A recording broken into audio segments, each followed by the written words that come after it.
Marcos, Marcos, magnanakaw! Magnanakaw si Marcos! Marcos, Marcos, sinungaling! Marcos, Marcos, sinungaling! Sinungaling si Marcos!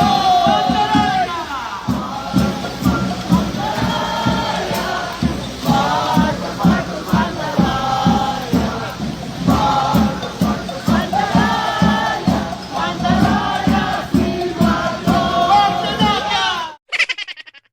President Marcos Jr. sinugod ng mga kababayan nating OFW, partikular dyan sa Amerika. Pero bago po tayo magsimula, huwag kakalimutan na mag-subscribe. Ano ba naman yung caption, yung closed caption, iba-iba parang no? Parang Vietnamese or Thailander na hindi mo maintindihan. But anyway, yan po mga kababayan, nagrarally po sila sa harap mismo ng hotel na tinutuluyan ni Marcos Jr. So ito yung nagpapatunay na talagang sukwang-suka na ang mga Pilipino sa nangyayari sa ating bayan na parang yung mga problema ay hindi nasusolusyonan. Katulad na lang halimbawa nung kaguluhan dyan sa Middle East na yung mga kababayan natin ay hindi nila pinapansin or hindi nila nire-repatriate. At meron pa lumabas na parang ang nangyari po dito ay credit grabbing, no? Credit grab nila yung mga Pinoy na pinauwi ng gobyerno ng UAE. Sinabi ng mga media dito sa atin na ito daw po ay bunga ng inisyatiba ng repatriation ng bansang Pilipinas, pero ang gumastos pa po pala doon ay ang gobyerno ng UAE. Nabuking po sila doon na ibinukong sila ng isa mismo sa ating kababayan. Ibinukong sila na hindi po yun gastos ng gobyerno, kundi gastos ng United Arab Emirates. Okay? At anyway, mga kababayan, at maliban pa po doon, may upload po tayo kanina kung saan nagrereklamo ang mga kababayan nating OFW dahil sinabi mismo ng empleyado ng Embahada ng Bahrain na wala na daw pondo ang gobyerno para sa mga OFW para sila ay mailikas. So hindi po tayo may sabi niyan at nandoon yan sa video na in-upload natin bago itong video na ito. So now, mga kababayan, hindi pa po dyan nagtatapos yan. Kasi maliban po sa grupo na yan, mayroon pa po na isang grupo naman doon sa kabilang banda, sa kabilang side, kung saan itong grupo na ito ay taga-suporta ng mga Duterte at taga-suporta mismo ni VP Sara Duterte. So ito po yung mga ganap, panoorin po natin. Magnanakaw si Marcos! Marcos, Marcos, sinungaling! Marcos, Marcos, sinungaling! Sinungaling si Marcos! Marcos, Marcos, mandaraya! Marcos, Marcos, mandaraya! Mandaraya si Marcos! So, nagkalat sa mainstream media ang kanilang mga balibalita kuno na repatriated daw ang ating mga libu-libong mga migrant workers. Pero ang katotohanan, habang si Marcos nag-e-enjoy sa kuno ay working visit daw sa Amerika kasama ang mga media na naman, pati si Auntie Claire, ang mga kababayan natin sa UAE, sa Middle East, kailangan ng talagang agarang tulong. Hindi po totoong nagre-repatriate sila. Tingnan ninyo ito, panoorin ninyo itong mga kababayan natin doon. Nabigla na lamang pinalabas sa kanilang mga eroplano. Nasaan ang eroplano natin na pwedeng i-charter, kagaya nung pag-charter ng eroplano na pinakidnap si Tatay Digong?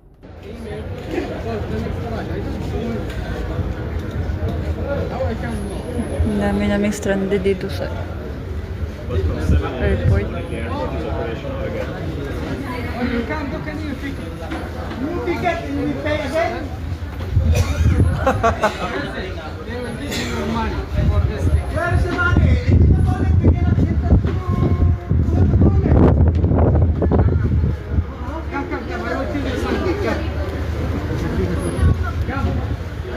hirap ng situation namin dito. Lahat kami pauwi na.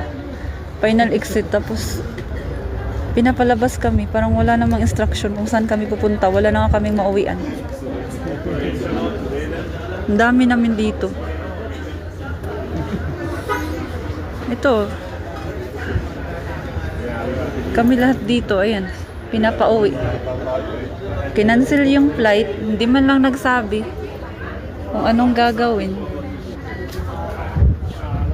Tapos pinalabas pa kami sa airport. Paano yun? Yung iba dito walang mapupuntahan. Wala na kasi nag-exit na sila sa amo nila.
Marcos Magnanakaw! Marcos Magnanakaw! Marcos Magnanakaw! Magnanakaw si Marcos! Woo! Guys, it's Manoy Pons here in front of the pier, the Taj Hotel here in Manhattan, where the Magnanakaw Marcos is staying here.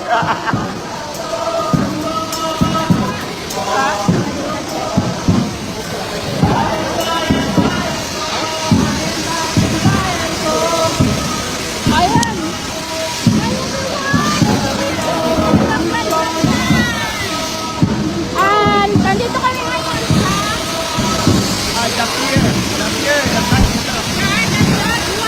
sa yung hotel na yan.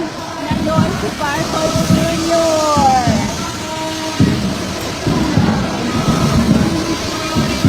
Wala din pulos ng presidente. Correct. So, mga ka-GTS, wala tayo ngayon sa situation. Kasi nalaman namin are here right now.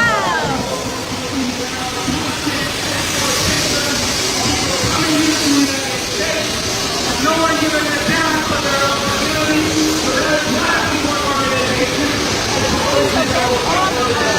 Even here in New York City, where a lot of students are working the rest of the workers are working for the fight for our work. Is that fair?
Where I was standing, where you saw me earlier. Yeah, I need you. We need to go somewhere. Okay, bye. To wander today. Here in New York, the biggest champions of 24-hour workdays are women who do the same. Governor Cuomo and her new State Governor Cuomo and her new Lieutenant Governor Adrian Adams, two of the biggest exploders. This morning, sisters of their workers rallied in City Hall, condemning New York State Governor Hochul and Adams, calling on politicians, on elected officials to reject their sexist violence and to work on people's demands. Reach the man. We need universal health care. We need low-income housing. We need no more 24-hour work days. Today, healthcare workers in New York City and on today will sit in every single day at City Hall if the No More 24 Act is not passed by March 18th. They will sit in to demand that Mayor Mamdani immediately stop his violence against women. We call on all workers to unite together.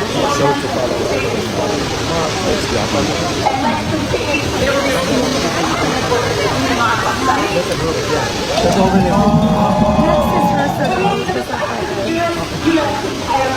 inside. From the Philippines to New York, women workers unite.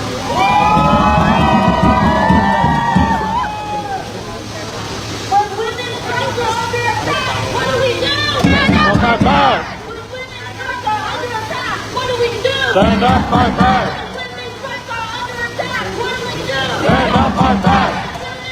under attack, what do we do? Stand up, fight back. When women strike under attack, what do we do? Stand up, fight back. When women strike under attack, what do we do? Stand up, fight back. When women strike under attack, what do we do? Stand up, fight back. People strike under attack, what do we do? Stand up, fight back. What do we do?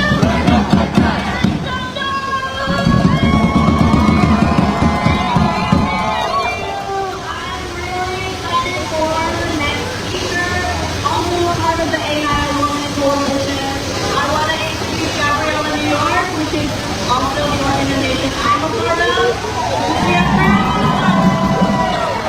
We are currently fighting the Fight Violence Against Women campaign, and we are working alongside immigrant working women who are fighting for their own rights and bravely fighting for their own justice and igniting a fire, a revolutionary fire in us all.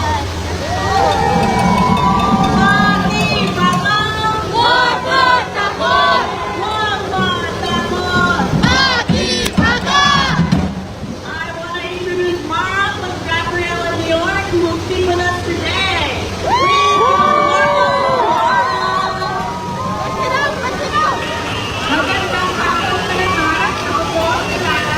Hello, everyone. My name is Mara. I am here standing in front of you as a proud member of Gabriella, New York.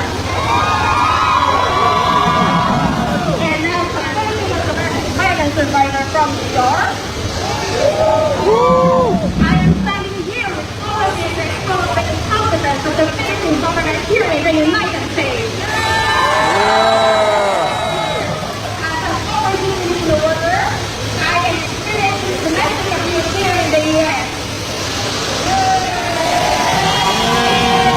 I have to stand painfully aware of the neglect I face from our own government. Last month, I went to the Philippine consulate to seek help and try to obtain assistance from the ADS, which is the Assistance to National. Our senior in the Philippine consulate, he told me that because it is a domestic event, they can't really engage with that. And the best thing that they can do is to use it to go back home to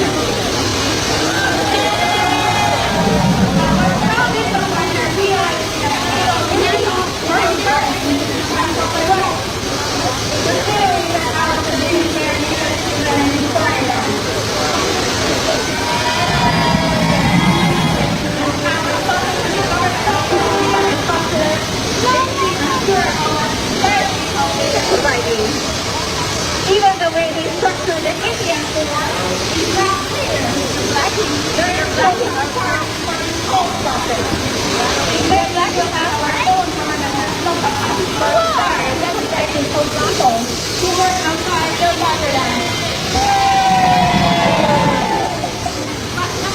Also, among the Europeans, the Department of Foreign Affairs has been informed of additional flights of the most of the future overseas schools.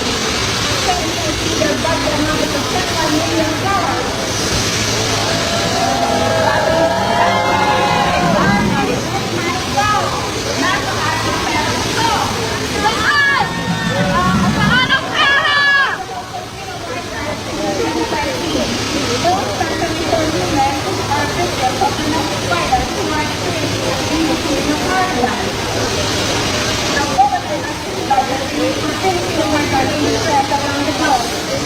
They are clearly not letting people know about it.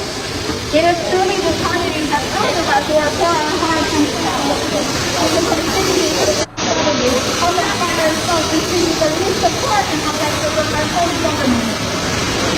India is not open to our interest.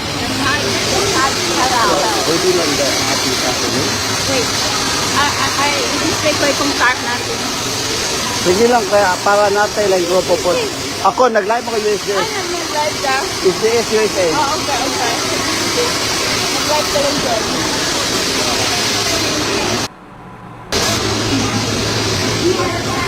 For wireless lagi ko.